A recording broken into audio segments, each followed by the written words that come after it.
What's up guys, welcome back to our channel. So today I'm going to tell you guys about how I birthed this precious angel and did it without an epidural. It was absolutely insane, terrifying, traumatizing, wonderful, beautiful, best experience of my entire life.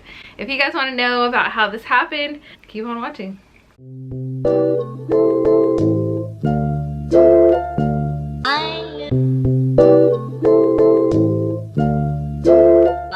I don't even remember the date. We're getting really close to my due date, which was this past Monday. I went to the hospital because I felt like maybe I was leaking amniotic fluid. I wasn't sure, but something was going on. I go to the hospital and it ended up not being it. And so they send me home. Well, the nurse there, she's like, don't come back unless you start having contractions that are 2 to 3 minutes apart for 2 hours, which is actually really different from what my doctor said. He said 5 minutes apart for an hour, but she said being a first-time mom, you're gonna be here forever if you come then, so let that be your plan. So I'm like, okay. So I go home. It was either Thursday or Friday. I went to the bathroom and I started having, it's called bloody show, all that.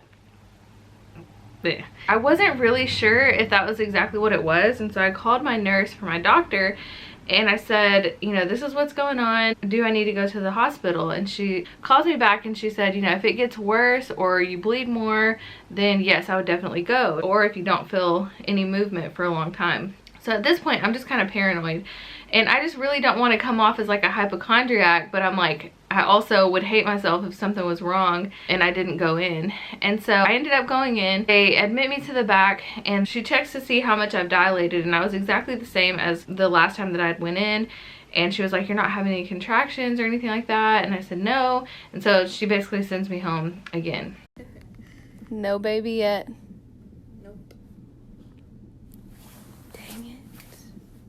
Now I'm just late to the basketball game for nothing. So that must have been on Thursday.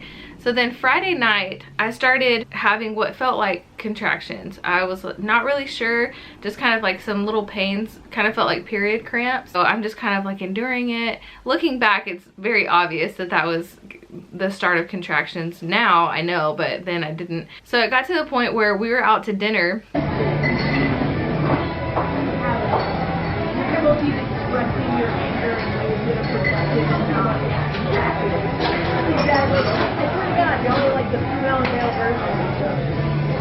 I couldn't even, like, I couldn't eat. I didn't really want to drink anything.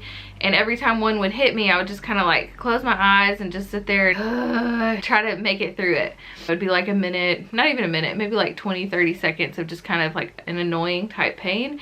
And then it would go away. Waiter probably thought I was such a weirdo because it seemed like every time he came over, I had my head on my hand and I was just like,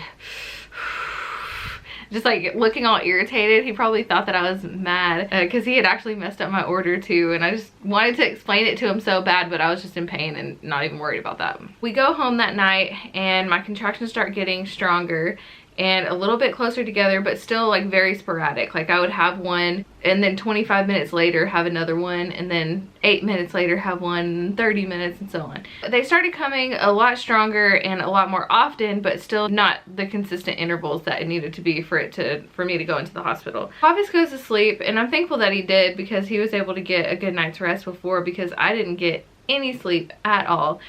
I'm sitting up in my bed. I'm standing up, walking around the house. It's like 2 or 3 in the morning, and I just remember I was walking down the hallway just like, I set myself up in our nursery in the rocking chair, put on some show to kind of take my mind off of it. It passes. I didn't get any sleep at all. The morning comes, and they're starting to get a little bit more on time. I downloaded a contraction timer so you could just tap it and it would start, and then you tap it whenever the contraction ends, and then it would tell you how far apart they were. I did that pretty much for like 5-6 hours. And Saturday morning, I definitely noticed because of the app that they were starting to get a little bit closer. So I just remember not really exactly what was going on, but Tavis got up and I was just kind of like dealing with these contractions by myself. And then I tell him what's going on. I just remember while I was telling him, I had to put my hands on my dresser. I was leaning over on my dresser, and then I just had to like drop down into like a squat with my hands above my head, and I was just sitting there that was just like all I could do. I'm keeping track of my contractions. The day goes on. It's starting to get a little bit later, and I'm looking at my app. I had a few that were about 2 to 3 minutes apart, but then I had a lot that were about 5 to 8 minutes apart. And that was originally what they had told me of when to come in. And so at that point I was like, should I wait it out a little bit longer or should I go ahead and go in? And my big thing was I didn't want to do an epidural, and I didn't want to have to be induced or have them break my water or anything like that. So I didn't want to go in too soon because I felt like I would be pressured a little bit more to do that. After a little bit of time, maybe like 30-45 minutes, I was like, Tavis, I think we need to go ahead and go. We call my mom and she's like, okay, I'm on my way over. And at that point I was just like, we need to go like now. And so we start packing up all of our stuff and we just take off. We get to the hospital. I was still just 3 centimeters dilated, and I was feeling so defeated because I was like, crap, like this is so painful and I still have so long to go. I hadn't even progressed hardly at all. And so the doctor, she's like, you know, we're gonna keep you here for just a little bit and track your contractions, and then we'll let you know if we're gonna send you home or keep you here. A few hours pass and I'm just sitting in bed just dealing with these contractions, and they were getting worse and worse and closer and closer. After a while she comes back in, she checks to see how much I've dilated, and I went from a 3 to like a 6 at that point. Yeah, I think it was a 6. The doctor, she was a resident, she's like, I talked to the doctor and we're actually gonna go ahead and admit you. We'll kind of get everything rolling at that point. I'm like, okay, great, you know, this is really gonna happen today. She leaves and time passes. I'm just sitting in there having contractions. This is what labor is like. Like, you're just sitting there waiting for the pain to come and just dealing with it, and then just letting time pass. Like, that's all it was. Pain is so bad. I was just struggling so much. I really was at the point where I was like really thinking about the epidural. I'm like, if I haven't progressed anymore whenever they come back, because I knew it was going to get worse. The doctor comes back in and she's like, you know, I want to talk to you about an epidural. She's like, you don't have to do anything that you don't want, but this is just something to think about. She was like, you know, I'll have the anesthesiologist come in and give you her thing, and you can make a decision based on that. She tells me getting an epidural is going to get me out of pain, that I still had a long way to go, and that you know, it might be something really good to consider. She talked about kind of what the next steps were, and me and Tavis asked a bunch of questions. I just remember sitting there thinking, like, can I do this? Can I make it all the way through, or should I just go ahead and just get it? Like, it's not a big deal. The anesthesiologist comes in after her. She had listened to mine and Tavis's questions, and so she, at the end, whenever the doctor leaves, she's like, you don't have to do anything that you don't want to do. She was like, if you came in here not wanting to get the epidural, don't feel like you need to do it. And she was like, if you don't want to do it, you can make it through it. She said, but you need to get out of that bed, get moving around, walk, get in the bathtub, because you will be so miserable just sitting there in bed dealing with the contractions. And I was so thankful that she said that, because it was just kind of like, that's what I needed, someone to just tell me, like, you can do it, this is what it's gonna take, but you can do it. Let me try to walk around here first. Okay. My back hurts so bad.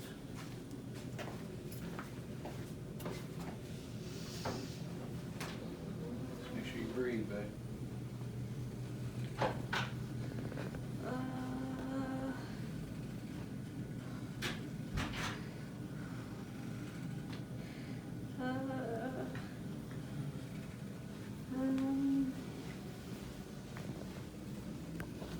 Where's that bag?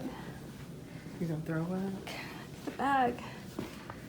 I don't know where to bury it. The birth care center was freaking awesome, because in the bathroom they had this huge jacuzzi tub, and it was like super deep.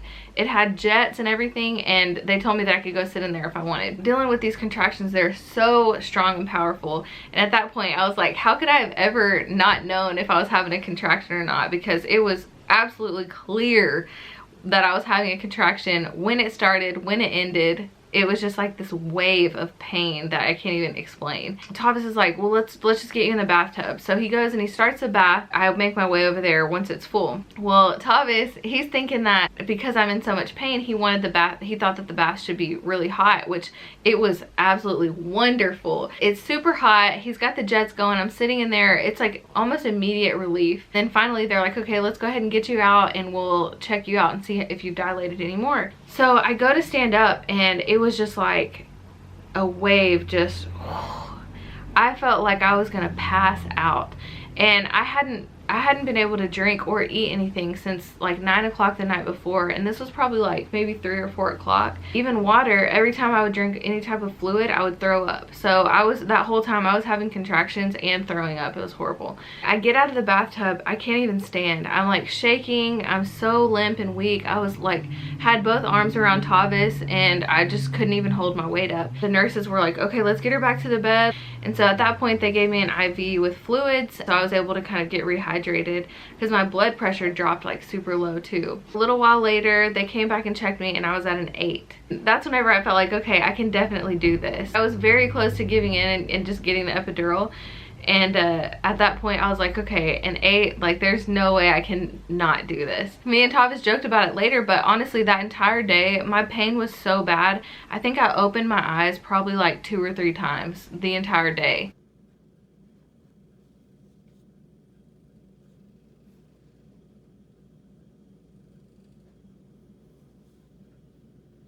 Just because I was just concentrating and just in such a zone of just like my freaking body hurts that I couldn't even open my eyes. I'm dilated to an 8 at this point, which means it's like pretty much go time.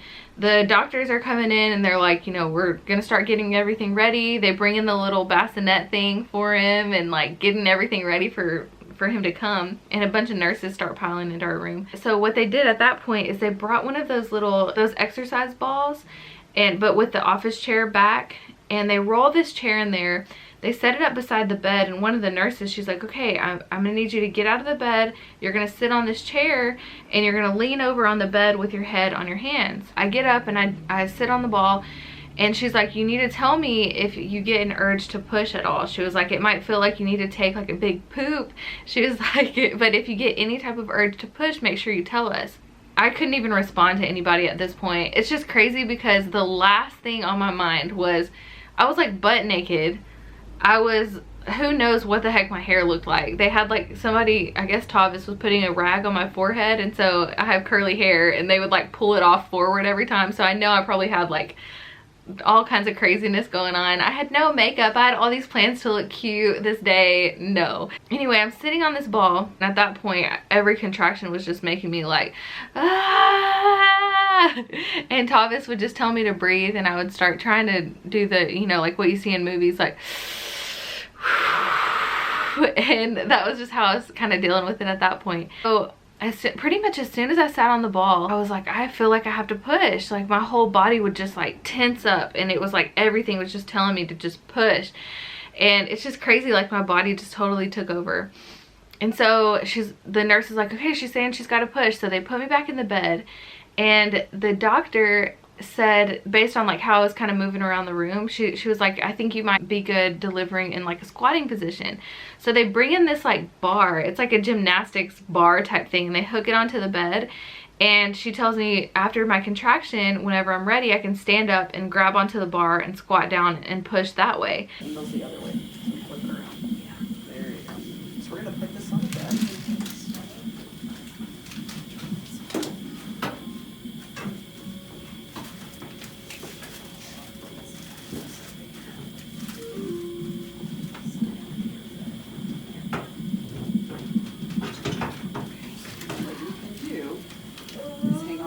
And kind of squat. Otherwise, she dug her hand. Oh, good. I do that. I stand up there and I'm like holding onto this bar. I have my head like resting on it, and I'm trying to push and push and push, and at that point I'm pushing there, and we're not really getting anywhere. And so she's like, okay, turn around on your hands and knees, put your hands up at the top of the bed, and you can push that way. So I turn around, pushing that way for a while, but I didn't really feel like anything was coming from that either, and neither did they. And so then she's like, okay, roll over to your side, grab this leg, we'll hold your other leg, and you can push that way. So I'm sitting there just all out in the open. I thought I was gonna be, because I'm like a super shy person about body stuff, I thought that this was gonna be like an awkward thing. I could have cared less.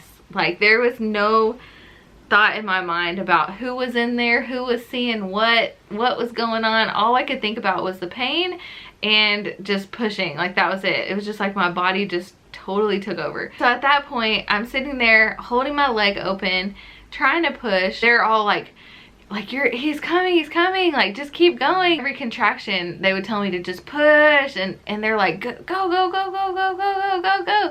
And so all the way until the end of my contraction, and then once the contraction would let up, then I would just like stop and take a break.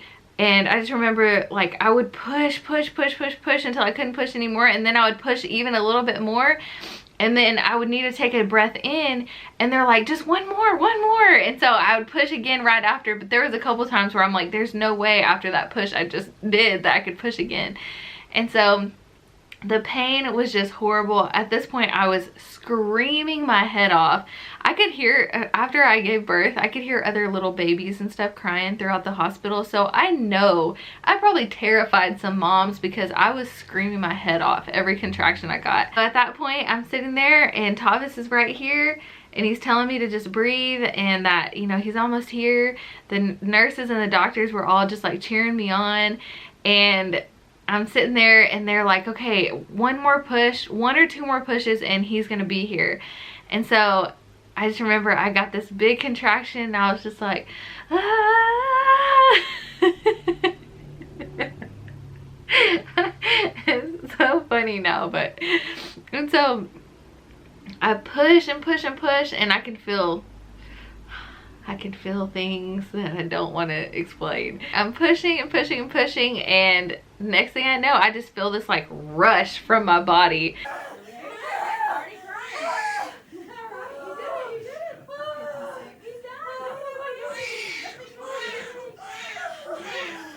And they set him up on my belly, and I just hear him crying, and I look down and they're like, you know, there's your baby. I just started doing this like weird hysterical laugh cry thing, and I was just like, oh my gosh.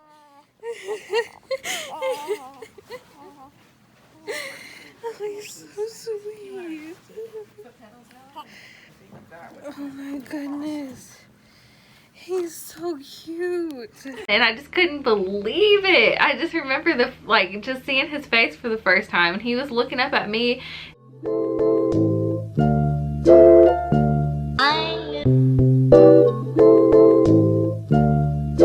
My heart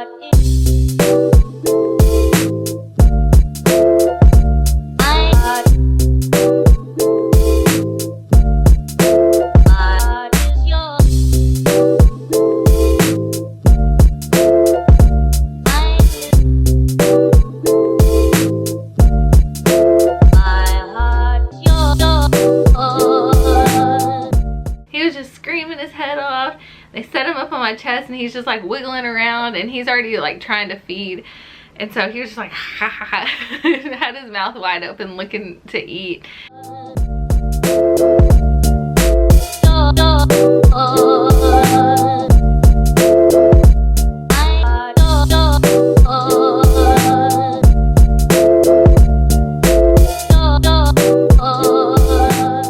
Me and Tavis are just like, oh my gosh, this is our baby.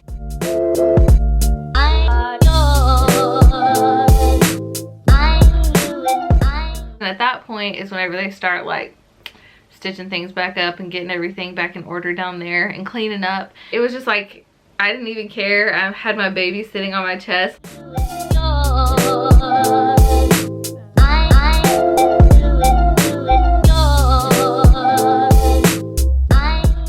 It was just like all the pain of the contractions. Like I can barely even remember what it actually felt like, besides just that it was painful. And the nurses, they started checking him out, and he actually had a low body temperature.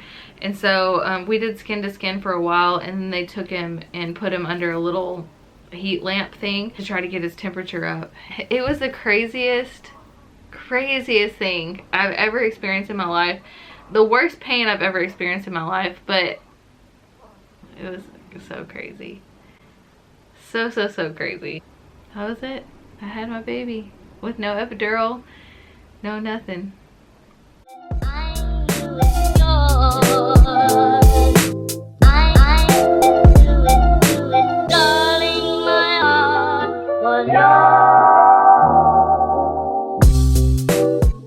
Most people say that like after they have their first one that they feel more confident about doing it again.